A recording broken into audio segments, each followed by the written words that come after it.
Let's start with the lecture now. Magnetic fields due to electric current इस chapter पे हम लोग अपनी बात के साथ अपनी लेक्चर की सीरीज के साथ आगे बढ़ रहे हैं और आज के इस लेक्चर में हम force on a current carrying conductor in the magnetic field इस टॉपिक से जो रिमेनिंग नंबर ऑफ न्यूमेरिकल्स हैं, इलस्ट्रेशंस हैं, उस पर अपना डिस्कशन करेंगे. And let me tell you that के we will be going through with some of the very interesting questions and as well as some of the PYQs जो previous NEET या JEE या even सीटी examinations में पूछे गए हैं.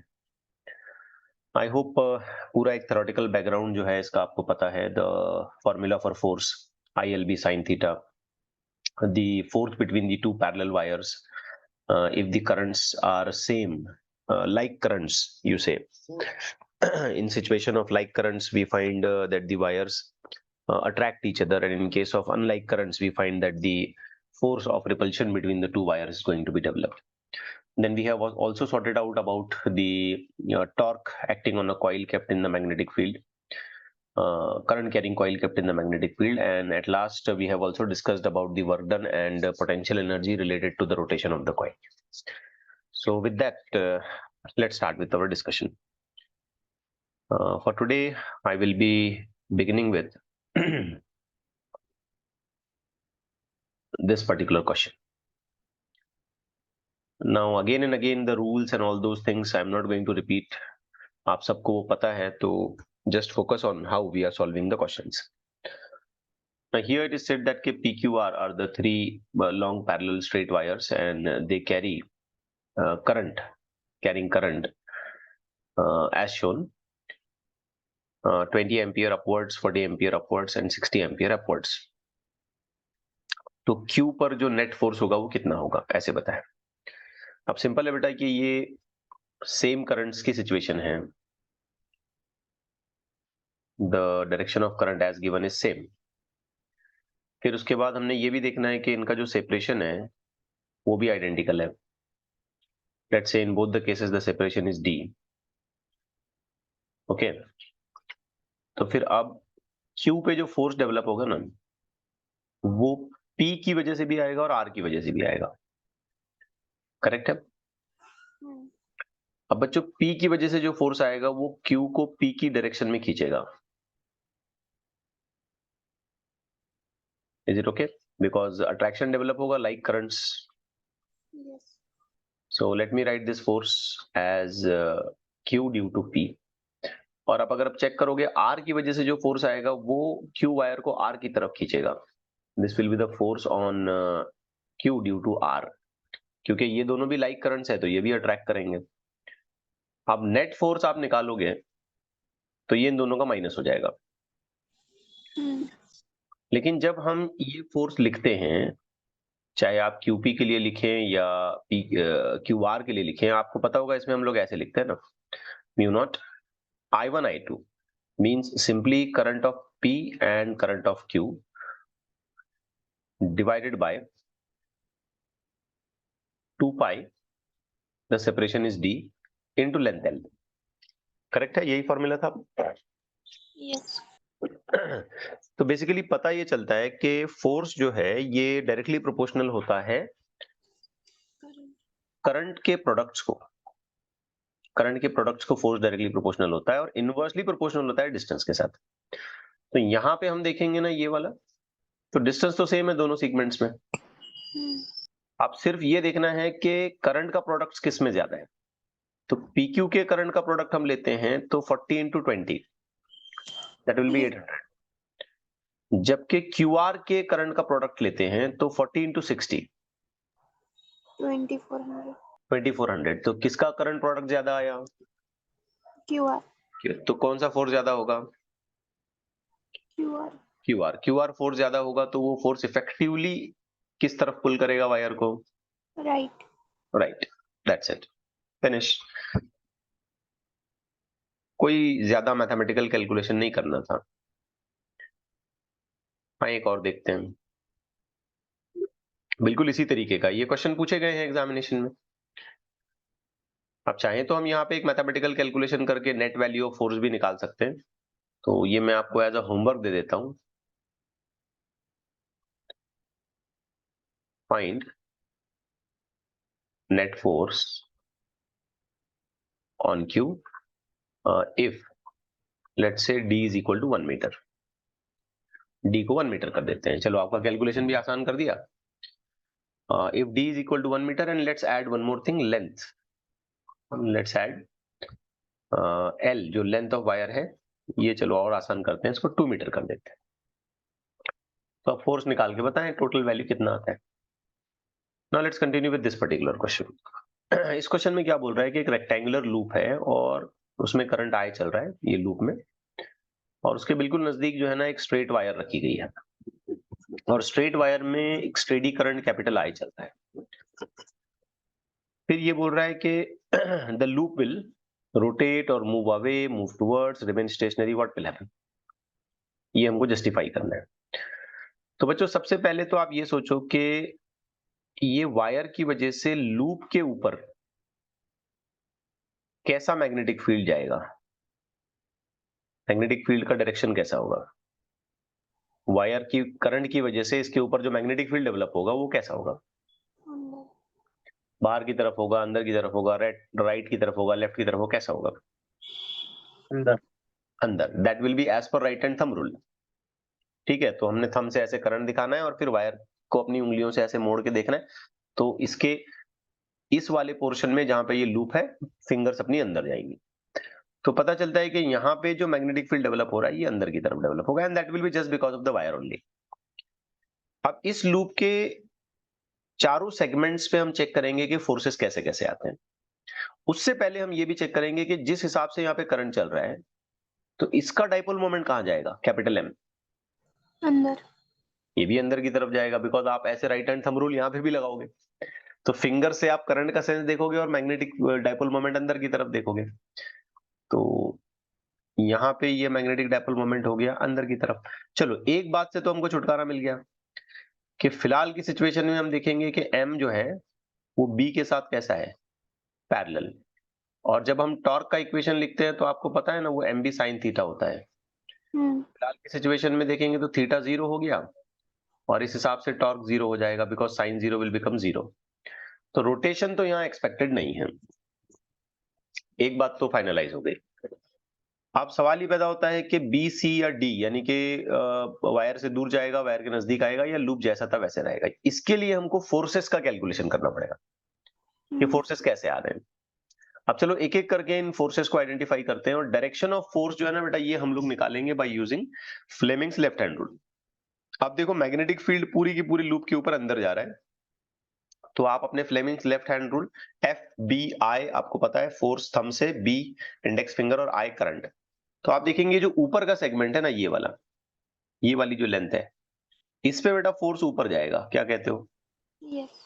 जितना भी फोर्स बनेगा, हालांकि उस फोर्स को भी देखा जाए तो इंटीग्रेट करके निकालना पड़ता है, एनी हाउ बाद में आएंगे ये सारे क्वेश्चंस। तो ये फोर्स तो ऊपर की तरफ जाएगा। इस पे फोर्स कैसा आएगा, चेक करें। बी अंदर की तरफ ले लें, करंट थंब नीचे जा रहा है, करेक्ट हो रहा है। तो बेटा इस पे फोर्स नीचे की तरफ आएगा। अब बेसिकली देखो तो ये वायर की जो पोजीशन है और ये वायर की जो पोजीशन है इस स्ट्रेट वायर से, ये एग्जैक्टली आइडेंटिकल है, खाली करंट का डायरेक्शन अपोजिट रहने की वजह से फोर्स ऊपर नीचे हो गया था। तो सिंपल बात ये समझ में आएगी कि ये दोनों फोर्सेस आपस में एक दूसरे को कैंसल आउट कर देंगे। मतलब इस लूप का मूवमेंट ऊपर या नीचे कहीं नहीं हो सकता। अब बताओ कि ये जो सेगमेंट है इस पे फोर्स कैसा आएगा, लेफ्ट। ध्यान से देखो आप। तो इफ आई प्रेजेंट तो ये लेफ्ट साइड आएगा, करेक्ट है ना। तो चलो मैं इसको फिलहाल नाम देता हूँ F1। अब ये बताओ कि ये जो सेगमेंट है इस पे फोर्स कैसा आएगा, राइट में। राइट में आएगा। अगर आप चेक करेंगे तो राइट में आएगा, और राइट में आने के साथ साथ आप बोलो ना छोटा भी आएगा। क्यों छोटा है, डिस्टेंस ज्यादा है। डिस्टेंस ज्यादा है, शाबाश। अब इस कॉइल को इफेक्टिवली अगर हम देखेंगे तो अपवर्ड डाउनवर्ड फोर्स कैंसिल हो गए, लेकिन लेफ्ट और राइट वाले फोर्सेस पूरी तरीके से कैंसिल आउट नहीं होंगे, क्योंकि इस सेगमेंट पे इधर फोर्स ज्यादा है और इस सेगमेंट पे कम है, क्योंकि इस वायर से इसका डिस्टेंस ज्यादा है, मैग्नेटिक फील्ड यहाँ पे कम गिरेगा, और कम मैग्नेटिक फील्ड की वजह से फोर्स का मैग्नीट्यूड भी थोड़ा सा कम हो जाएगा। तो इफेक्टिवली इस कॉइल को किस तरफ फोर्स मिलेगा? Towards wire. Towards the wire मिलेगा and you are done with your answer. खत्म, फिनिश्ड। ठीक हो रही है बात? Yes sir. चलिए एक और देखते हैं। ये भी अच्छा क्वेश्चन है, इसमें भी आपको थोड़ा दिमाग चलाना है। राइट हैंड रूल ठीक से अप्लाई करने हैं, लेफ्ट हैंड रूल फ्लेमिंग के वो भी ठीक से अप्लाई करने हैं। अब यहाँ सिचुएशन में हमको 3 अलग अलग वायर्स गिवन है। आप सोच रहे होंगे वायर्स कहाँ हैं? तो ये वायर के एंड्स हमको दिख रहे हैं, these are the ends of the wires. ठीक है ना, ये इसमें करंट ऐसे डॉट है तो बाहर आ रहा है करंट, पी वायर में करंट अंदर जा रहा है और आर वायर में भी करंट अंदर जा रहा है। ठीक हो गई बात? यस। तो अब क्वेश्चन ये है कि पी वायर पे जो नेट फोर्स डेवलप होगा उसका डायरेक्शन क्या हो सकता है? ए डायरेक्शन हो सकता है उसका, है क्या बी हो सकता है, क्या सी हो सकता है, क्या डी हो सकता है? ठीक, सेम मैग्नीट्यूड है और डायरेक्शन के बारे में, सॉरी डिस्टेंस के बारे में कुछ नहीं बोला, तो चलो डिस्टेंस सेम मान लेते हैं। अब सिंपल है बेटा, ये दोनों कैसे हैं? अपोजिट। तो ये एक दूसरे को अट्रैक्ट करेंगे क्या रिपेल करेंगे? रिपल। रिपेल करेंगे, क्योंकि अनलाइक करंट है, एक बाहर है एक अंदर है। This one is inside and this one is outside. Unlike current वाले वायर्स हमेशा एक दूसरे को रिपल। तो क्यू वायर की वजह से पी वायर पे जो फोर्स आएगा वो बी में जाएगा। अच्छा, अब पी और आर कैसे हैं? लाइक। लाइक करंट्स हैं। लाइक करंट्स एक दूसरे को क्या करेंगे वायर्स को? अट्रैक्ट। तो आर वायर की वजह से पी वायर पे जो फोर्स आएगा वो डी में जाएगा। तो अब पी वायर पर एक साथ दो दो फोर्सेस आ रहे हैं, एक बी में जा रहा है और दूसरा डी में जा रहा है। तो जाहिर बात है बेटा, पी वायर पर अगर हम नेट फोर्स निकालेंगे तो क्या इनका रिजल्टेंट हमको इसी डायरेक्शन में निकालना पड़ेगा जो सी है। यस। ठीक हो गई बात? था ना आसान?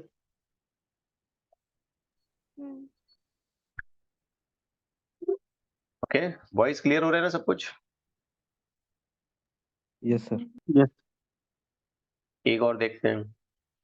There are two parallel straight conductors across a meter rod at 90 degree to the ruler. एक 3 सेंटीमीटर वाली मार्किंग पे है और एक 7 सेंटीमीटर वाली मार्किंग पे है। Now they carry the current I and 3I, एक में करंट I एक में 3I in the same direction. They will produce zero magnetic flux. तो ये पूछ रहे हैं कि जीरो मैग्नेटिक फ्लक्स, यानी कि कह सकते हो कि zero magnetic field, magnetic induction, ये कहां आएगा? बच्चों जीरो कब हो सकता है ये बताओ? जीरो कब होता है? जैसे हम बोलते हैं ना 40, कब होता है बोल सकते हो? जीरो कब होता है बोल सकते हो? When both the quantities have equal magnitude and opposite direction, तभी जीरो होगा ना, अदरवाइज जीरो नहीं होगा। अब ये जो वायर है इसका मैग्नेटिक फील्ड अगर मैं इस रीजन में निकालूंगा तो कौन सी डायरेक्शन में जाएगा? ये फर्स्ट वायर मान लेते हैं, ये सेकंड वायर मान लेते हैं। तो फर्स्ट वायर का मैग्नेटिक फील्ड इस रीजन में कौन सी अंदर। डायरेक्शन में जाएगा? अंदर की तरफ जाएगा। और सेकंड वायर का मैग्नेटिक फील्ड इस रीजन में बाहर। बाहर की तरफ जाएगा। तो दोनों अपोजिट हो गए। अब बीच में अगर मैं कहीं एक पॉइंट कंसीडर करता हूं, लेट्स से कि यहाँ पे, मुझे पता नहीं एग्जैक्टली लेकिन मैं ये कम करंट वाली वायर के नजदीक चॉइस करता हूं और ज्यादा करंट वाली वायर के दूर चॉइस करता हूं। तो 3 4 5 6 7 यानी कि 4 माइनस एक्स, करेक्ट है? यस। 3 से 7 यानी कि टोटल गैप तो 4 हो गया ना, उसमें का एक्स तुमने इधर लिया तो बचा हुआ गैप क्या हो गया? 4 minus 6। 4 minus x. अब यहां पर एक साथ दो दो मैग्नेटिक फील्ड आएंगे। लेट मी शो यू कि ये पहली वायर का मैग्नेटिक फील्ड हम कहेंगे अंदर की तरफ जाएगा और दूसरी वायर का मैग्नेटिक फील्ड हम ये कहेंगे कि ऐसे बाहर की तरफ जाएगा, और ये दोनों कैंसल होके जीरो हो रहे हैं। इसका सीधा मतलब ये है कि दे आर इक्वल। क्या कहते हो? अब इनके फॉर्मूले लिखो। Mu naught I 2 pi x, I hope याद है। Mu naught 3i 2 pi 4 minus x, mu naught 2 pi mu naught I, ठीक है, mu naught I 2 pi cancel हो गया, यहां क्या बचा 1 by x is equal to 3 divided by 4 minus x. Let's have a solution of it. So this will become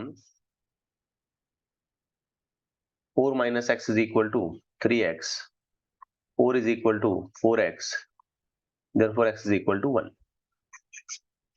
तो x 1 है, इसका मतलब इस वायर की लोकेशन से 1 मीटर आगे हटना पड़ेगा। तो अगर मैं इस वायर की लोकेशन जो कि फिलहाल स्केल पर 3 के मार्क पे है, वहां से 1 मीटर आगे हटूंगा तो मैं कौन से मार्क पे पहुंचूंगा? 4 के मार्क पे। तो 4 के मार्क पे हमको मैग्नेटिक इंडक्शन जो है, या कह सकते हो मैग्नेटिक फ्लक्स जो है वो 0 मिल जाएगा। ठीक हो गई बात? Yes. अच्छा, इस रीजन में क्या ये पॉसिबल हो सकता है? ऐसा नहीं हो सकता। क्यों? क्योंकि इस वायर का मैग्नेटिक फील्ड इस रीजन में बाहर आएगा और इस वायर का मैग्नेटिक फील्ड भी इस रीजन में बाहर ही आएगा, तो वो अपोजिट है ही नहीं, तो कैंसल आउट हो ही नहीं सकते। अच्छा, इस रीजन में हो सकता है क्या? नहीं, क्यों नहीं हो सकता? अंदर जाता। दोनों के मैग्नेटिक फील्ड्स अंदर जा रहे हैं, ये तो एक रीजन हो गया इसका। लेकिन दूसरा रीजन मैं बोलूं, यहाँ पर मैग्नेटिक फील्ड इक्वल भी नहीं होंगे, करंट ज्यादा है। क्योंकि आप बड़ी करंट वाले वायर के नजदीक हो और छोटी करंट वाली वायर से दूर हो, तो मैग्नेटिक फील्ड इक्वल हो ही नहीं सकते। तो आपने जो पॉइंट चॉइस करना है वो close to the smaller magnitude of current के नजदीक आपने चॉइस करना है। आई होप ये बात क्लिक कर जा रही है आपको। ठीक है, लेट्स टेक अनदर क्वेश्चन। ये भी अच्छा सवाल है, ध्यान से देखें।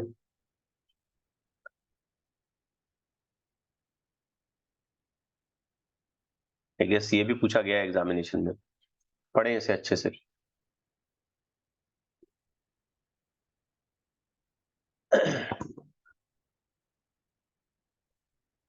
अब हमारे पास एक वायर का फ्रेम काइंड ऑफ अरेंजमेंट किया गया है, बेंट करके उसको करंट आई कैरी कर रहा है। तो इस पूरी वायर पे कितना फोर्स आएगा पूछ रहा है, अगर मैग्नेटिक फील्ड जो है ना ऐसे वाई डायरेक्शन में चलता है। तो लेट मी टेल यू कि जब कभी भी हम किसी वायर के किसी सेगमेंट पर फोर्स लिखते हैं तो हम 3 बातों का ख्याल रखते हैं। करंट कितना चल रहा है, लेंथ कितना है, मैग्नेटिक फील्ड के साथ साथ उसका साइन ऑफ थीटा एंगल देखते हैं। तो बच्चों, अगर मैं क्विकली ये कहूं कि एफई सेगमेंट पर कोई फोर्स नहीं है, तो आपको कोई इसमें चौंकने वाली बात नहीं होनी चाहिए, यस। क्योंकि एफई सेगमेंट इस मैग्नेटिक फील्ड के डायरेक्शन के साथ जो है ना, ये एंटी पैरेलल है। करंट के डायरेक्शन को चेक करेंगे तो यहाँ एंगल तो 180 हो जाएगा, साइन 180 0 हो जाएगा। मतलब एफई सेगमेंट, इस सेगमेंट पर कोई फोर्स नहीं आएगा। आप कह सकते हो कि यहाँ पे थीटा 180 है। इस सेगमेंट को भी देखें, बी ए को, इस पर भी कोई फोर्स नहीं आएगा क्योंकि इस सिचुएशन में थीटा 0 है। तो ये दोनों तो निपट गए। अब बचता है D E section. D section को ध्यान से देखें तो ये पैरेलल टू जेड एक्सिस है, मैग्नेटिक फील्ड जा रहा है वाई में, मतलब ये आपस में तो परपेंडिकुलर हो गए, साइन तो 90 हो गया। अब फोर्स निकालें तो फोर्स कौन सी डायरेक्शन में जा रहा है? तो लेफ्ट हैंड रूल फ्लेमिंग का अप्लाई करेंगे, बी आई ऊपर, तो फोर्स अंदर की तरफ जा रहा होगा, ये यूं। चेक करें बेटा, एक्स एक्सिस के पीछे की तरफ जा रहा है, ये नेगेटिव एक्स एक्सिस में जा रहा है फोर्स, ये सही हुआ? यस। हर एक ने जस्टिफाई कर लिया ना इसको? Yes sir. अच्छा, अब इस सेगमेंट पे देखो, सीबी सेगमेंट पे देखो, तो ये बी करंट नीचे जा रहा है, तो थंब ऐसे बाहर की तरफ आ रहा है, मतलब force parallel to x axis दिखा सकते हो तुम इधर, ये फोर्स हो गया। अब लास्ट में बचता है सीडी सेक्शन। सीडी सेक्शन में फोर्स निकालो, बी ऊपर की तरफ जाएगा, विच मीन्स के इस सेगमेंट पे जो फोर्स चलेगा वो जेड एक्सिस में जाएगा। चेक करो, सभी चेक करो इसको, फ्लेमिंग का लेफ्ट हैंड रूल।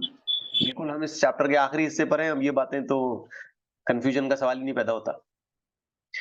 अब देखो बेटा 1 2 3 4 5 सेगमेंट्स में से क्या हुआ कि ये पहला और ये वाला सेगमेंट और ये वाला सेगमेंट तो निपट गया, इस पे तो फोर्स आया ही नहीं। अब ये जो सेगमेंट था इस पे जो फोर्स आ रहा है और इसके पैरेलल जो दूसरा सेगमेंट है इन पे फोर्सेस अपोजिट हैं, तो ये एक दूसरे फोर्सेस को ही कैंसिल कर देंगे। अब ले देकर पूरा फोर्स जो बचता है वो यही बचता है। कौन सी डायरेक्शन में बचता है ये? Z। Positive Z. तो पॉजिटिव जेड के हमारे पास दो आंसर्स हैं, ए और सी। तो इसका जब मैं फोर्स लिखूंगा तो करंट तो आई लिखूंगा, लेंथ एल लिखूंगा, एल क्योंकि इसकी लेंथ यहाँ गिवन है एल, बी मैग्नेटिक फील्ड और sine 90 because magnetic field y में जा रहा है और ये एक्स में है। तो फिर आंसर क्या चॉइस करना चाहिए? A। ये आंसर आएगा यहाँ पे। तो ऐसे आंसर बनेंगे इसमें। अब देखें इसको आप ध्यान से करें, ये क्वेश्चन एग्जामिनेशन में पूछा गया है recently. Recently in the sense भी मतलब कुछ ईयर्स हुए हैं इसको।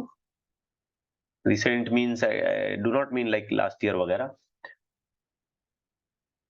सो कुछ लूप्स के डायग्राम्स हमको बताए गए हैं ऑप्शंस के साथ ए बी सी डी।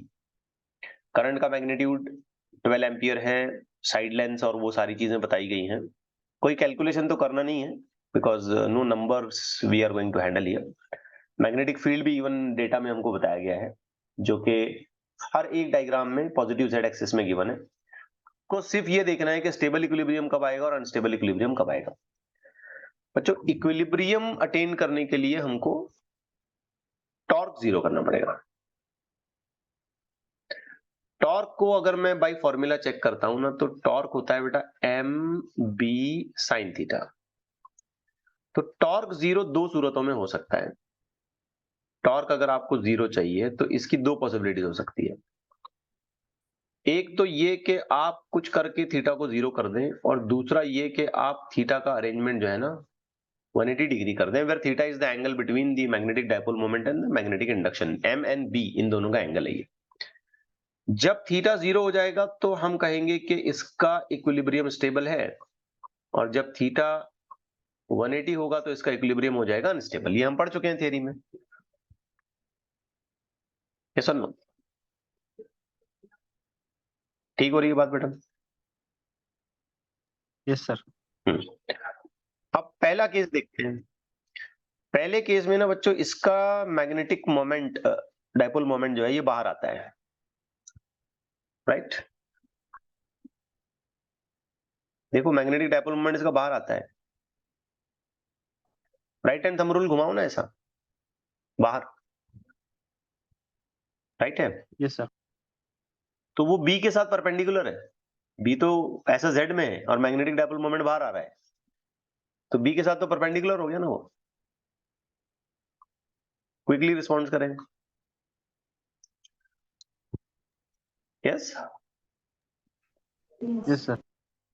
तो अगर वो बी के साथ परपेंडिकुलर है तब तो टॉर्क जीरो नहीं हुआ ना। टॉर्क तो जीरो नहीं हुआ ना इधर। यस, जरा जल्दी जल्दी रिस्पॉन्स करें बेटा। Yes sir. मैं क्वेश्चन करते जाऊंगा तो प्लीज आप फौरन फौरन बोलें। क्या यहाँ पे टॉर्क जीरो हुआ? नहीं। Yes। तो ये तो इक्विलिब्रियम में ही नहीं है, इक्विलिब्रियम में ही नहीं है। ये इक्विलिब्रियम करने के लिए तो टॉर्क जीरो चाहिए था आपने। इस वाले कॉइल को राइट हैंड थंब रूल से बताओ एम किधर जाएगा? ऊपर। ऊपर जाएगा। Very good. ठीक है, चलो फटाफट सॉल्व कर लेते हैं। इस वाले में बताओ एम किधर जाएगा? लेफ्ट। लेफ्ट की तरफ जाएगा, यानी कि नेगेटिव वाई एक्सिस में आप कह सकते हो इधर। इस वाले में बताओ एम किधर जाएगा? नीचे। नीचे, शाबाश। तो इस वाले में नीचे जाएगा। अब बच्चों यहां पर दोनों में थीटा कैसा बना? Zero। जीरो। मतलब यहाँ टॉर्क जीरो हो गया, और वो भी कौन सी इक्विलिब्रियम इसने अटेन कर ली? Stable। स्टेबल। अब दूसरी डायग्राम में देखो तो ये मैग्नेटिक डायपोल मोमेंट ऐसे जा रहा है, ये मैग्नेटिक फील्ड ऐसा है, तो ये तो 90 डिग्री पर है, ये तो इक्विलिब्रियम में ही नहीं है। अब लास्ट वाले केस में देखो तो थीटा कितना बना? 180। 180। यहां भी टॉर्क जीरो हो गया, और इसने लेकिन 180 एंगल के हिसाब से कैसा Unstable। अनस्टेबल। मतलब ए और डी, सॉरी ए नहीं, विच वन, बी बी और डी ये इक्विलिब्रियम में है, लेकिन बी जो है ये स्टेबल में है और डी जो है ये अनस्टेबल में है। तो we will go with option C. समझ आई बात? Yes sir. ओके, अब यही काम और एक बार करें, जरा तेजी से करें। इसको मैंने अलग अलग लेवल पर अरेंज कर दिया है यहाँ पे। अब स्टेबल इक्विलिब्रियम में कौन है, बस ये पूछ रहा है। अनस्टेबल वगैरह की तो बात ही नहीं की इसने, बस स्टेबल इक्विलिब्रियम में कौन है। 1 2 3 4 5 6 ऑप्शन है, मतलब सिर्फ हर एक के लिए बताना है। इसके लिए डायपोल मोमेंट कहाँ जा रहा है? बाहर। बाहर। तो डायपोल मोमेंट बाहर जा रहा है, मैग्नेटिक फील्ड ऊपर जा रहा है, ये तो इक्विलिब्रियम में नहीं है।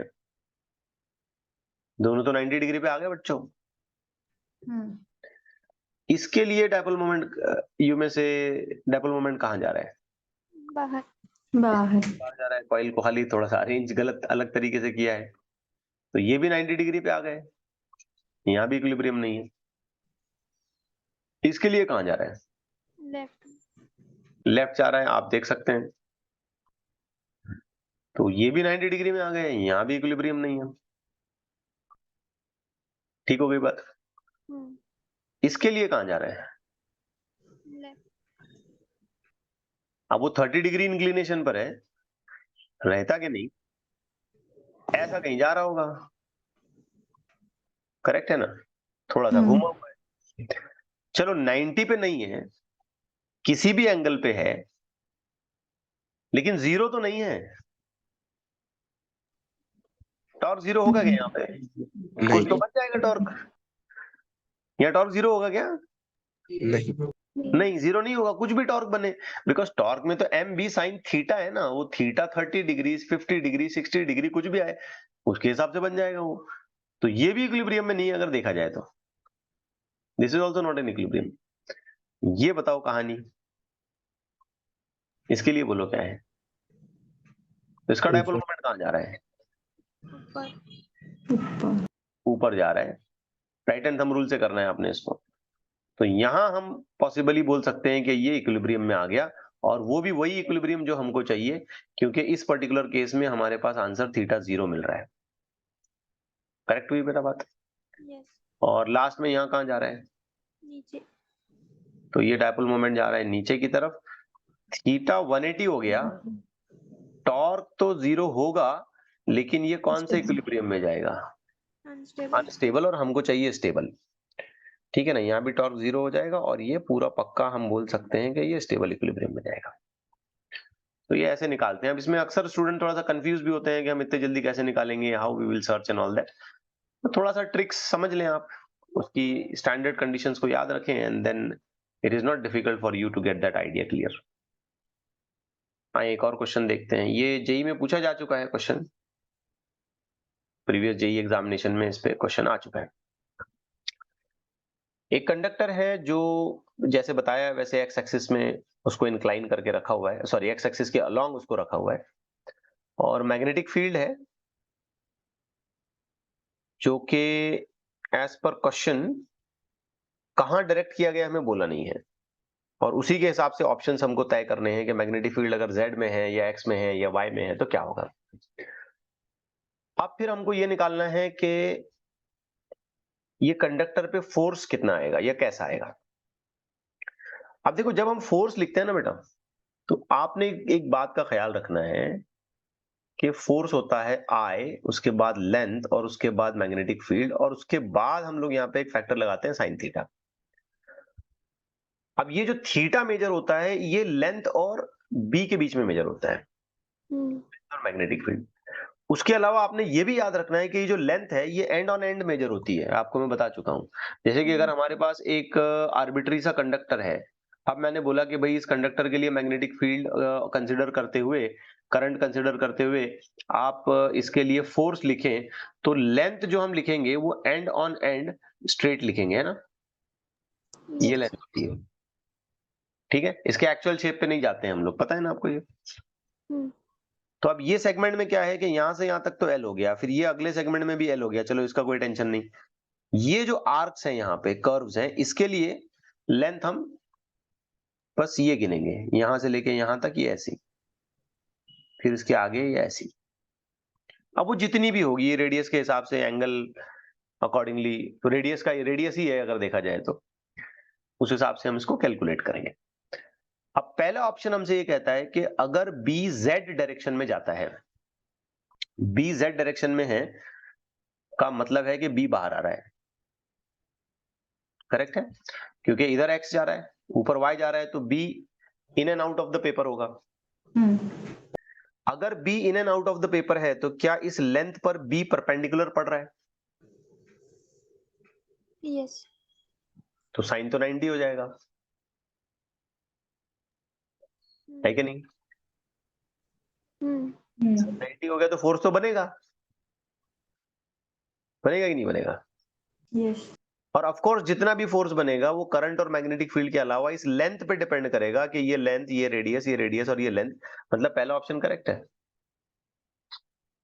B is along Z, then force is directly proportional to L plus R, L plus R दो बार है, 2 times of L plus R भी बोल सकते हैं आप उसको। अब 2 भी तो एक नंबर कांस्टेंट ही है, तो बस L plus R बोल दिया उन्होंने, ठीक है, तो ये ऑप्शन करेक्ट है। अच्छा, आप सेकंड ऑप्शन पे जाते हैं, क्योंकि यहाँ पे मल्टीपल करेक्ट हो सकते हैं, आर इज आर का वर्ड है ना यहाँ पे। अगर बी एक्स एक्सिस में है, if B is considered along x axis, second option के हिसाब से, तो इस सूरत में तो वो इस लेंथ के साथ पैरेलल आ रहा है, तो थीटा तो 0 हो जाएगा, है ना? तो इसका मतलब ये ऑप्शन भी करेक्ट है, थीटा 0 हो गया तो फोर्स भी 0 हो जाएगा। अच्छा, अगर बी वाई में चला जाता है, जैसे यहाँ सजेस्ट किया है, ये बी अगर वाई में जाता है, तो बेटा अगर बी वाई में जाता है तो इस लेंथ के साथ फिर एक बार वो परपेंडिकुलर हो जाता है, तो साइन 90 हो जाएगा, तो इसका मतलब फोर्स बनेगा और वो लेंथ की इस फैक्टर के साथ वो फोर्स प्रोपोर्शनली आएगा, मतलब ये स्टेटमेंट भी करेक्ट है। इस हिसाब से तो यही एडवांस का प्रॉब्लम दिख रहा है। अब लास्ट में आते हैं, if B is along z axis, जैसे कि ये पहला बताया, तो फोर्स 0 है। अगर बी जेड में हो तो फोर्स 0 है क्या? नहीं, तो ये ऑप्शन हमारा गलत है। तो out of 4 we find that 3 options are correct. ठीक हो रही है बेटा बात? Yes sir. चलिए एक और क्वेश्चन देखते हैं, ये भी काफी इंटरेस्टिंग सा प्रॉब्लम है, ठीक है, ध्यान से करें। इसमें थोड़ा पजल हो सकते हैं आप, घबराएं नहीं, प्रॉपरली करें, लेकिन डायरेक्शंस को अच्छे से आपने गेस करना है। एक यूनिफॉर्म करंट कैरिंग रिंग है जिसका मास m है और रेडियस r है। Now it is being connected by some massless string as shown in the figure. Magnetic field exist कर रहा है जैसे उसकी डायरेक्शन बताई जा रही है, ठीक है। अब रिंग को हॉरिजॉन्टल पोजीशन में होल्ड करे रखना है, तो करंट कितना चाहिए ये वैसे पूछ रहा है। पहली बात तो मैं बोलता हूं यार, रिंग ऐसी हॉरिजॉन्टल पोजीशन में तो होल्ड हो ही नहीं सकती, क्योंकि यहाँ आपने स्ट्रिंग लगाई है, आप ऐसे हॉरिजॉन्टल पोजीशन में रखोगे तो ये तो गिर जाएगी नीचे, मतलब ये पॉइंट एक्सिस बनेगा इसका और रिंग नीचे गिर जाएगी। लेकिन बेटा जब रिंग नीचे गिर रही होगी तो आप ध्यान से देखो, क्या सेंटर से ऐसे वेट काम कर रहा है इसका mg, और रेडियस r है ना। ये अरेंजमेंट जरा समझो, ये रेडियस r हो गया और ये mg हो गया, है कि नहीं? यस। तो एक्सिस से उसका डिस्टेंस अगर मैं लेता हूं, अगर एरो वेक्टर बनाता हूं ऐसे, तो ध्यान से देखो, इसको थोड़ा आगे भी लेना पड़ेगा, r। अब r क्रॉस mg करो तो टॉर्क कहां जा रहा है? पीछे। पीछे की तरफ जा रहा है। अब तुमने देखा मैंने यहाँ पे r को आगे क्यों लिया? टॉर्क ड्यू टू वेट, ठीक है। अगर मैं r को आगे नहीं लेके यहाँ r क्रॉस mg करूंगा तो टॉर्क बाहर आ जाएगा, जो गलत होगा। हेड टेल पे नहीं करते ना ये काम, समझे नहीं समझे? इसकी हेड और इसके टेल पे ये काम नहीं करेंगे ना, आगे लेके देखना पड़ेगा ना इसको। बेटा ये बहुत इंपॉर्टेंट है, इस बात को क्लियर कर लो आप। Yes sir. इसी सिचुएशन में ये कर सकता हूं क्या मैं? नहीं। नहीं कर सकता, क्योंकि अगर मैं ऐसे करूंगा तो हेड और टेल की कॉम्बिनेशन पर मैं क्रॉस प्रोडक्ट लगा रहा हूँ, ऐसा हो गया हो। हेड और टेल पे लगाते हैं कि बराबर हेड हेड या टेल टेल पे लगाते हैं? हेड और टेल पे। ठीक है ना, तो इसलिए हमने बस इसको आगे खींचा, फिर आर क्रॉस mg किया तो टॉर्क पीछे गया, मतलब वेट की वजह से जो टॉर्क आ रहा है वो पीछे गया। अब सोचो कि अगर हम इसमें करंट फ्लो कराते हैं, ये यूं मैंने करंट फ्लो करा दिया, तो क्या इस करंट की वजह से इसमें एक डाइपोल मोमेंट डेवलप हो जाएगा यस। जो ऊपर की तरफ होगा? अब सोचो बेटा, ये मैग्नेटिक फील्ड है जो लेफ्ट वर्ड्स है, और एक डाइपोल मोमेंट यहाँ पे डेवलप हो रहा है जो ऊपर की तरफ है। अब आपने करना है m cross b, torque due to magnetic field अब बोले तो ये m क्रॉस b जो आप करेंगे, ये वाला टॉर्क कहां जाएगा? बाहर। बाहर। बाहर आएगा। आप अगर चालाकी से सोचते हैं यहाँ पे, तो ये टॉर्क बाहर आएगा, मतलब मैग्नेटिक फील्ड वाला टॉर्क बाहर आ रहा है और वेट वाला टॉर्क अंदर जा रहा है, और ये दोनों टॉर्क्स एक दूसरे को बैलेंस कर रहे हैं। टॉर्क टॉर्क से कैंसिल होगा ना। वैसे फोर्स को कैंसिल करने के लिए फोर्स चाहिए, वैसे टॉर्क को कैंसिल करने के लिए टॉर्क चाहिए। अब ये प्रॉपर्टी हमने क्लास 11th में भी देखी थी, जब हम मैकेनिक्स का कुछ बेसिक हिस्सा पढ़ रहे थे कि a couple can be balanced by another couple, a torque can be balanced by another torque. Getting it?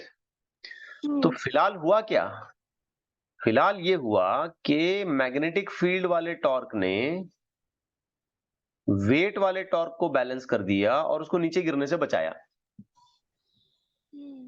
अब मैग्नेटिक फील्ड का टॉर्क हम लोग कैसे लिखते हैं? mb। वेट वाला टॉर्क हम लोग कैसे लिखेंगे? rmg। m कैसे लिखा जाएगा? ia। भूले तो नहीं ना? rmg करेक्ट है। a कैसे लिखा जाएगा? Pi r square and then b, और इस तरफ आ गया rmg।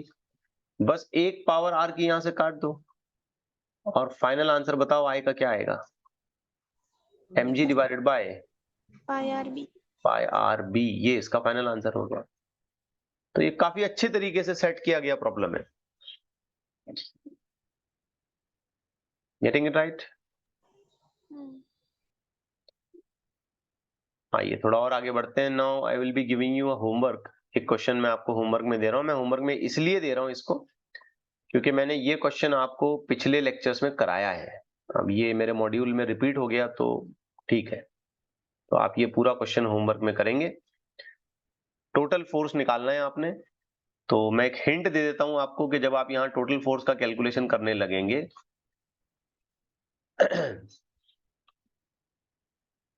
तो हिंट जो है वो ऐसा है कि इस सेगमेंट पे फोर्स ऐसे ऊपर जाएगा, इस सेगमेंट पे फोर्स ऐसे बाहर आएगा, तो इन दोनों का रिजल्टेंट निकालेंगे। इस सेगमेंट में फोर्स इधर, इस सेगमेंट में फोर्स इधर, तो इन दोनों का रिजल्टेंट निकालेंगे, और ये जो डायगोनल है उस पे इधर जाएगा, तो ये तीनों फोर्सेस एक ही लाइन में आएंगे। याद है, हम कर चुके हैं ये। So it is not new for us now, नया नहीं है हमारे लिए। आए एक और क्वेश्चन देखते हैं। इंटरेस्टिंग क्वेश्चन है, ध्यान से करना।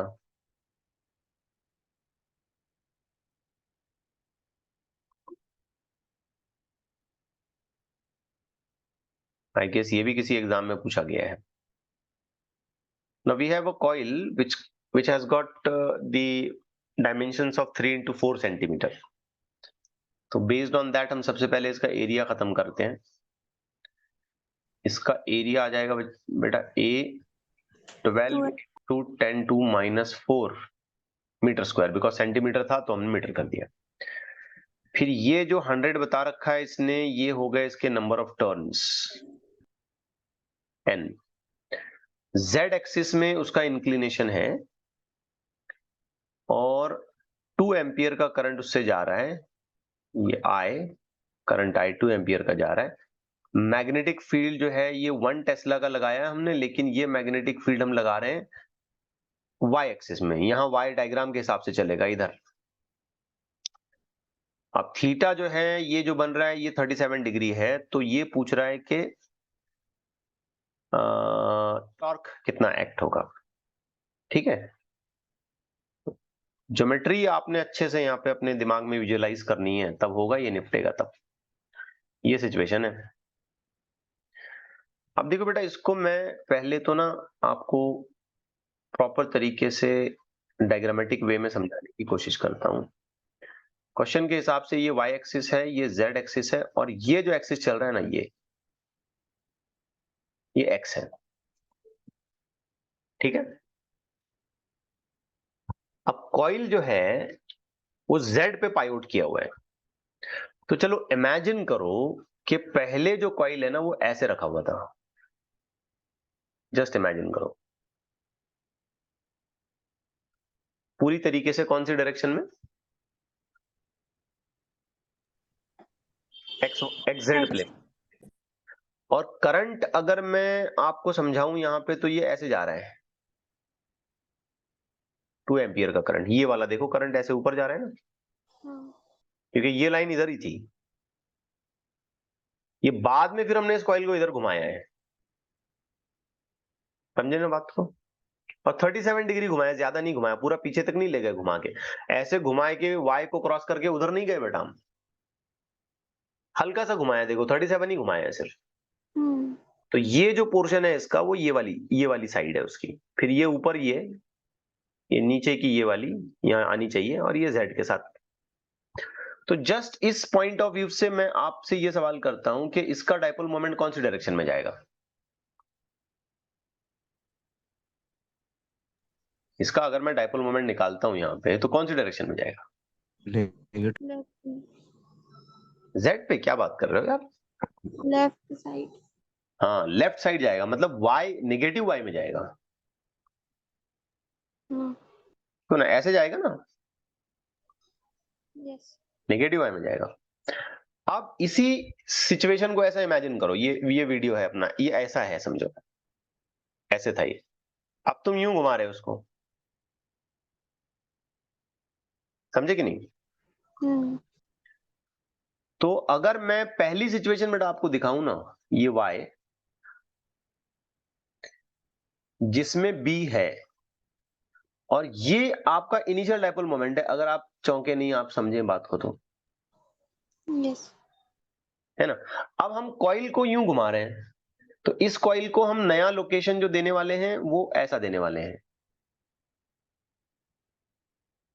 थोड़ा टिपिकल होगा diagram banana, but I hope आप उसको लिंक कर सकते हो। नया लोकेशन आप इसको ऐसे दोगे,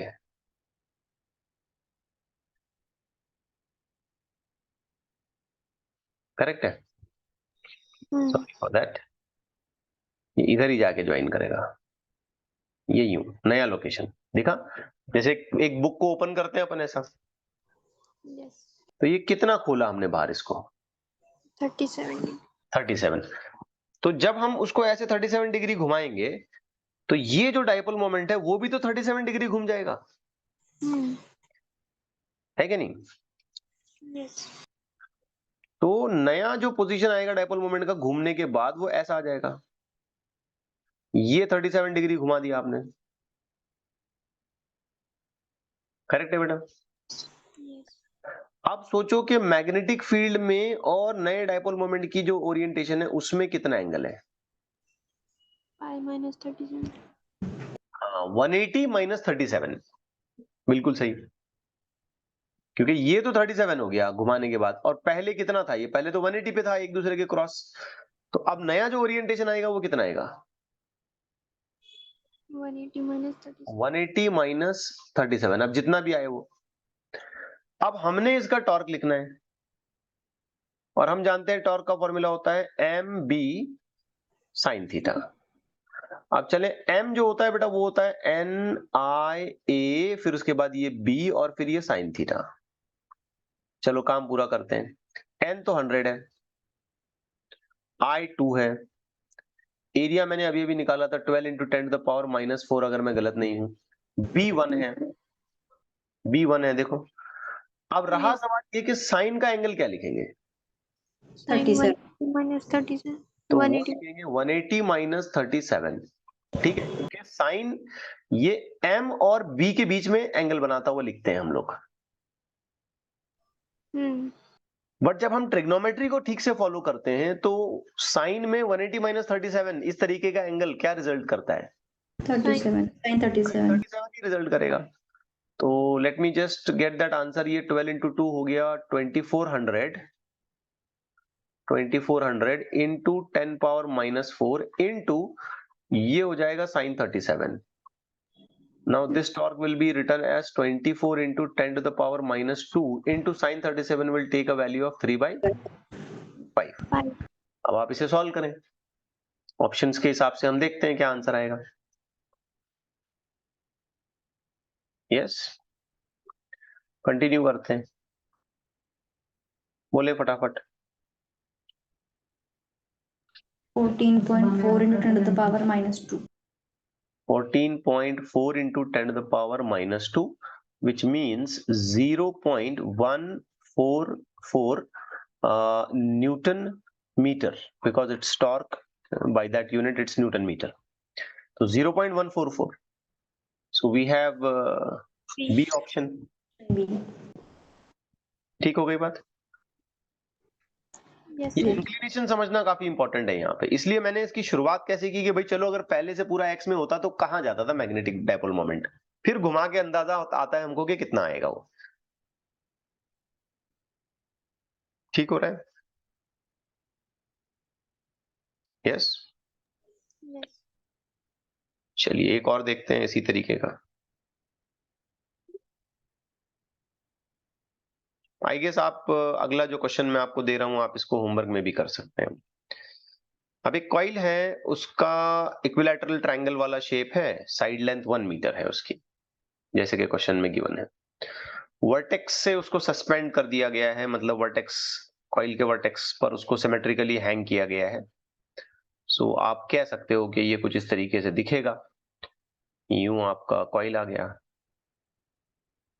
एक इक्विलैटरल ट्रायंगल का शेप लेते हुए। ठीक है, the side lengths are 1 metre 1 metre and 1 metre. अब इसमें करंट चल रहा है, लेट्स से कि इसके करंट को हम कुछ यूं दिखा देते हैं, like this, and as per question current है √3 एम्पियर। मैग्नेटिक फील्ड भी लगा रखा है हमने इसको, hanging in the vertical plane in the magnetic field of 4 tesla. But magnetic field कहाँ लगाया ये शायद नहीं बताया हमको। Coil equilateral triangle suspended from the vertex such that it is hanging in a vertical plane in the magnetic field of 4 tesla. अब torque पूछ रहा है, अब मैग्नेटिक फील्ड कैसा लगाया तो कुछ बोला नहीं है, तो चलो मैं अपने अंदाजे से इसको दे देता हूं आपको कि मैग्नेटिक फील्ड ऐसा वर्टिकली ऊपर की तरफ है, क्योंकि टॉर्क तो कैलकुलेट ही करना है हमने। ठीक है, अब सबसे पहले बेटा बताओ इसका डायपोल मोमेंट कहाँ जाएगा? अंदर. अंदर की तरफ जाएगा। तो ऐसे डरे नहीं सर ये सर्कल नहीं दिख रहा है, आपको किसी भी शेप पर वही आपने प्रोसीजर अडॉप्ट करना है, राइट हैंड थंब रूल वाला। तो करंट को राइट हैंड थंब रूल के सेंस में आप चेक करें एंड देन सी थंब कहाँ जा रहा है, अंदर जा रहा है बाहर जा रहा है अकॉर्डिंगली। तो यहाँ पे तो ये थंब अंदर जाएगा, पक्की बात है। वेरी गुड, मतलब बी और एम तो आपस में परपेंडिकुलर हो गए। तो अब आपने टॉर्क लिखना है, तो बच्चों ये हो गया M B and let me write in correct way sine 90। M हो जाएगा I A into B, that's it, sine 91।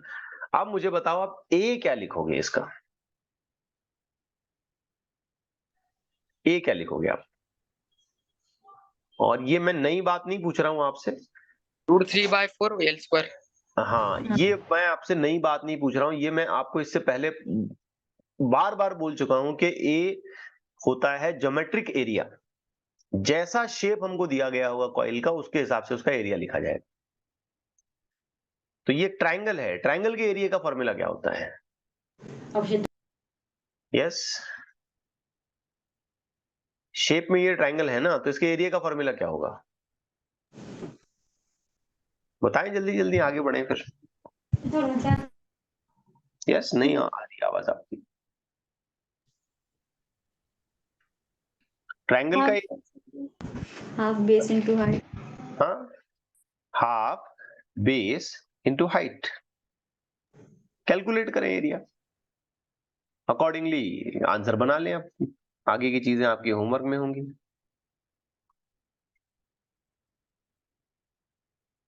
ठीक है, so this part goes to your homework. अब ये भूलना नहीं है, मैं ये कई बार बोल चुका हूं कि जब भी कोई भी शेप का आप यहाँ पे ए का फैक्टर लिखोगे तो उसके ज्योमेट्री के हिसाब से आप उसका एरिया क्लेम करोगे वहां पे। आइए एक और क्वेश्चन देखते हैं। अच्छा सवाल है ये भी, ध्यान से पढ़ें इसमें। और मैग्नेटिक इफेक्ट के अलावा हमको थोड़ा बहुत मैकेनिक्स भी लगाना पड़ेगा इसमें।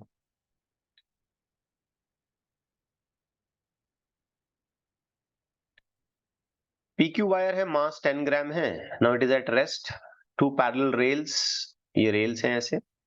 Now they are being separated by a distance of 4.9 centimetre.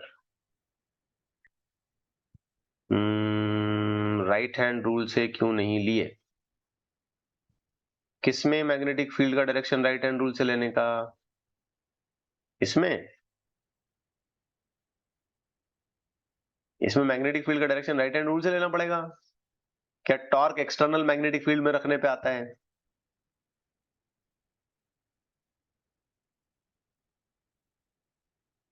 बताओ जल्दी, टॉर्क किस सिचुएशन में आता है? करंट कैरिंग कॉइल को एक्सटर्नल मैग्नेटिक फील्ड में रखते हैं तब टॉर्क आता है। Yes. बिल्कुल एंड ऑफ द लेसन पे एकदम अलग डायरेक्शन में जा रहे हो आप। ठीक है, आ जाते हैं क्वेश्चन पे। A magnetic field of 0.8 Tesla is perpendicularly applied, okay, to the plane of the rail directed downwards. The resistance of the circuit is slowly decreased, okay, resistance decrease किया। When the resistance decreases below 20 ohm, the wire PQ begins to slide on the rail. Calculate the coefficient of friction between the wire and the rail. काफी अच्छा सवाल है। पहले बताओ कि इसका resistance कम करेंगे, ये रियोस्टेट है मान लो यहाँ पे, तो होगा क्या? रेजिस्टेंस कम करने पे क्या होता है? किसी भी इलेक्ट्रिकल सर्किट का रेजिस्टेंस कम करेंगे तो क्या होगा? करंट करंट ज्यादा जाएगा। करंट ज्यादा हो जाएगा, तो इस वायर में करंट ज्यादा होगा। अब ये करंट ज्यादा होते होते होते क्या होगा ना, इतना हो जाएगा कि current carrying wire kept in magnetic field, मतलब इस पे फोर्स आएगा। ठीक है, अब current carrying wire kept in magnetic field, force आएगा मतलब ये वायर मूव करने की कोशिश करेगी। ठीक है,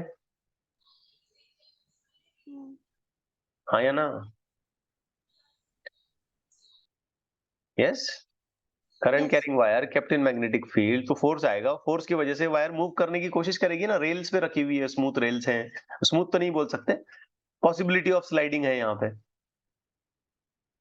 तो मूव करने की कोशिश करेगी नहीं करेगी? Yes. तो उसको कौन रोक रहा है? क्वेश्चन पढ़ा आपने? कौन रोक रहा है उसको? उसके मोशन को कौन रोक रहा है? Friction. फ्रिक्शन रोक रहा है, बस हमको वही निकालना है। अब ये मूवमेंट कब शुरू कर रहा है एक्चुअली? जब रेजिस्टेंस 20 ohm. 20 ओम। तो सबसे पहला काम तो हम लोग पहले करंट निकालेंगे। बैटरी लगाई हमने 6 वोल्ट की, तो करंट का फॉर्मूला क्या हो जाएगा? V/R। तो इस हिसाब से करंट हो गया अपना 6/20 एम्पियर। करेक्ट हो गई बात? Yes. जैसे हिसाब से बैटरी लगी है उस हिसाब से देखो तो ये करंट नीचे जाएगा।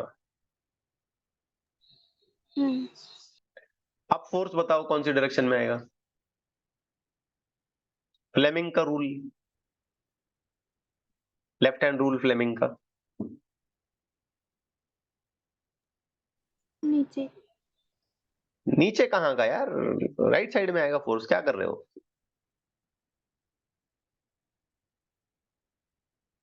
आएगा नहीं आएगा राइट साइड में? फ्लेमिंग का left hand rule, magnetic field अंदर है, करंट नीचे जा रहा है, तो फोर्स राइट साइड में आएगा। Yes, sir. बॉयज बराबर है कि नहीं? Yes, Yes, sir. sir. हाँ।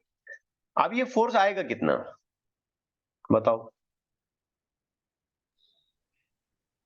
ILB। और कितना आएगा? बाकी तो 90 डिग्री चल रहा है सब कुछ, मैग्नेटिक फील्ड अंदर की तरफ है, करंट उसको नीचे की तरफ जा रहा है, तो परपेंडिकुलर हो गया, तो साइन 90 की जरूरत नहीं है। तो ये फोर्स इन मैग्नीट्यूड अगर मैं निकालता हूं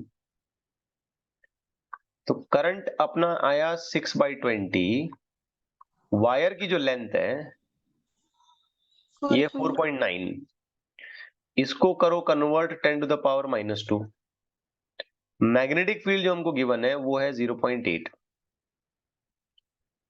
यानी कि फोर्स को हम ठीक ठाक तरीके से लिखें तो मैं कह सकता हूं 6 into 49 into 8 divided by 2 into 10 to the power 1 2 3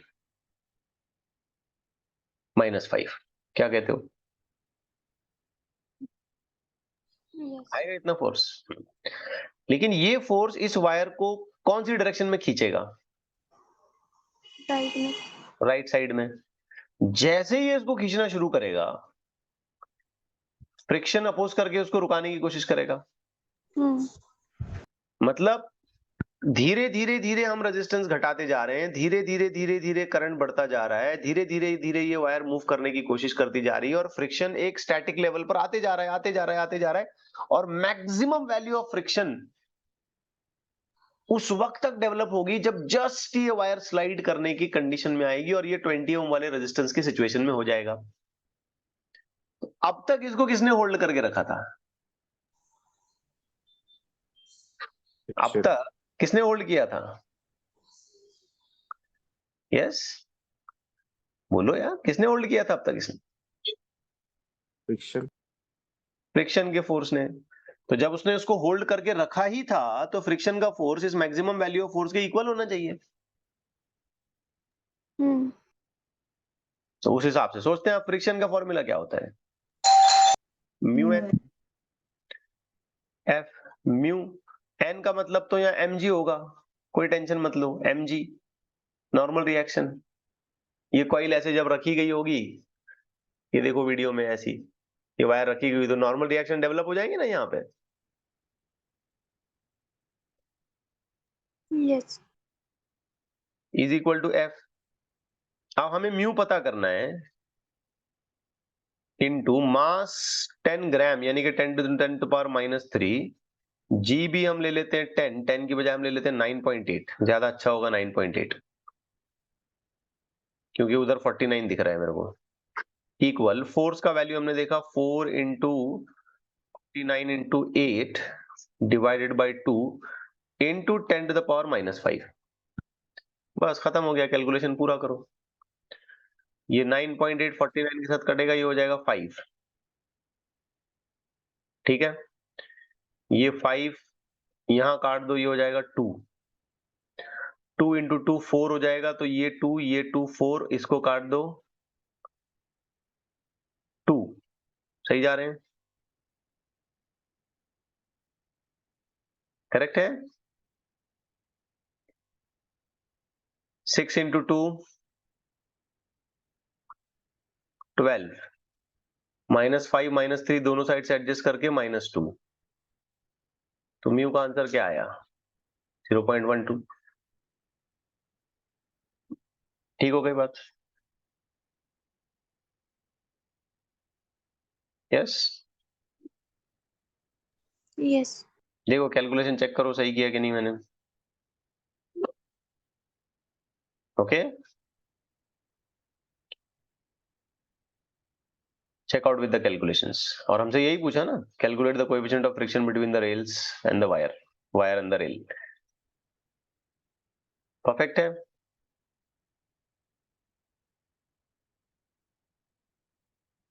yes,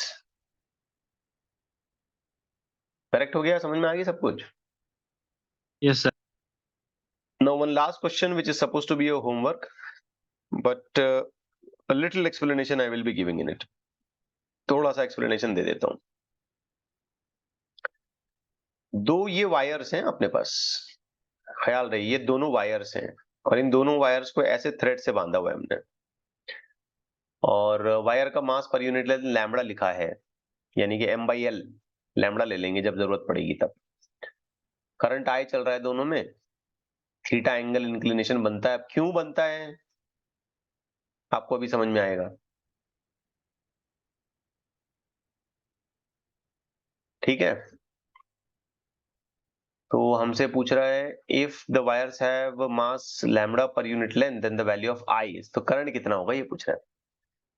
तो बेटा सोचो कि इन दोनों वायर्स में करंट कैसा जा रहा होगा, लाइक क्या अनलाइक?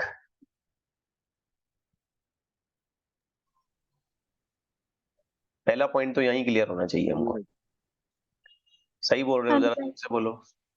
Unlike. अनलाइक, तो उसकी वजह से ये दोनों वायर्स एक दूसरे को क्या करेंगे, Repel. रिपेल करेंगे बिना किसी हेजिटेशन के। Mu naught I square 2 pi d, where I can say this gap is d, correct है। Yes.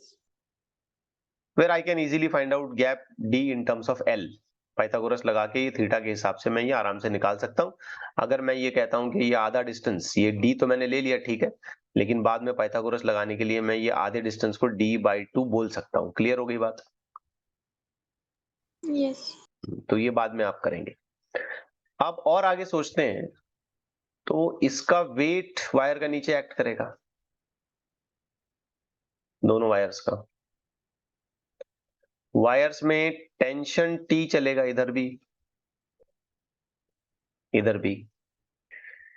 इन टेंशंस के स्प्लिटिंग करेंगे अगर हम, तो एक स्प्लिटिंग इसकी इधर आएगी, एक ऊपर की तरफ आएगी। अगर यहां एंगल थीटा बन रहा है तो यहां थीटा बनेगा, यहां थीटा बनेगा, ये बन जाएगा T cos थीटा, ये बन जाएगा T sin theta.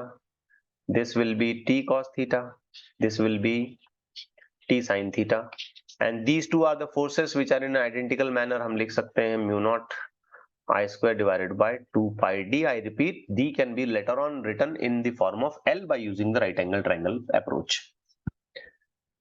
Balancing condition बताओ। T cos. बोलो, सही जा रहे हो? Yes. mg. बस खत्म है। रेशो ले लो, tan थीटा बनाओ, इक्वेशन मैनिपुलेट करते चलो आगे, I के लिए इक्वेशन बना दो, दैट्स इट। एक और चीज मैं शायद यहाँ पे एक और चीज भूल रहा हूँ, लेंथ फोर्स के फॉर्मूले में आगे लेंथ भी लिखना पड़ेगा, है ना? क्योंकि Yes. फॉर्मूले में लेंथ है, होती है लेंथ, वो बाद में अपन हटा के इधर फोर्स पर यूनिट लेंथ करते हैं और इतना ही लिखते हैं, तो लेंथ भी लिखना पड़ेगा यहाँ। तो वो बाद में तुम रेशो लोगे तो यहाँ पे L/m आ जाएगा, L/m अपने आप में बाद में क्या बन जाएगा, लैम्बडा। tan थीटा लिखो, फिर ये d हटाओ, d हटाने के लिए भी कैलकुलेशन में आपको ऑलमोस्ट रेडी करके दे देता हूँ। ये ऐसी सिचुएशन है, ये थीटा है, ये L है, ये d/2 है, ले लो साइन थीटा, क्या हो जाएगा, d/2 डिवाइडेड बाई L, है कि नहीं? तो d क्या लिख सकते हो, लिख सकते हो ये चीज। Yes. And exactly same calculation हम चार्जेस के लिए करते हैं, दो स्फीयर्स लेकर के जिन पर हमने पॉजिटिव या दोनों पर नेगेटिव चार्जेस लगाए, तो वो भी एक दूसरे को रिपेल करते हैं, और सेम इसी तरीके का कैलकुलेशन वहां पे हो सकता है। इलेक्ट्रोस्टैटिक्स के लेक्चर्स में देखो आप, मिल जाएगा आपको रिकॉर्डिंग्स में ये सब। चले ठीक है, फिर इतना काफी है आज के लिए, रुक जाए फिर यहाँ पे, तो उसका फर्दर पार्ट आप लोग होमवर्क में कर लेंगे। यस, किसी ने कुछ मैसेज किया? करंट अनलाइक कैसे हुआ, ये सवाल पूछा इन्होंने। ये दोनों वायर्स को अगर फ्री छोड़ें तो एक दूसरे को टच करके लटकेंगे ना, ऐसा हैंगिंग ऐसा होगा। ये दोनों वायर्स हैं, ऐसे टच करेंगे ना एक दूसरे को, दूर गए ना, क्यों गए रहेंगे दूर, सोचो, why they have been separated? Repel करे होंगे तभी दूर गए होंगे ना। रिपेल कब करते हैं? Unlike अनलाइक करंट रहा तो रिपेल करते हैं। So that point we should know before going through these calculations. Okay, चलिए रुक जाते हैं फिर।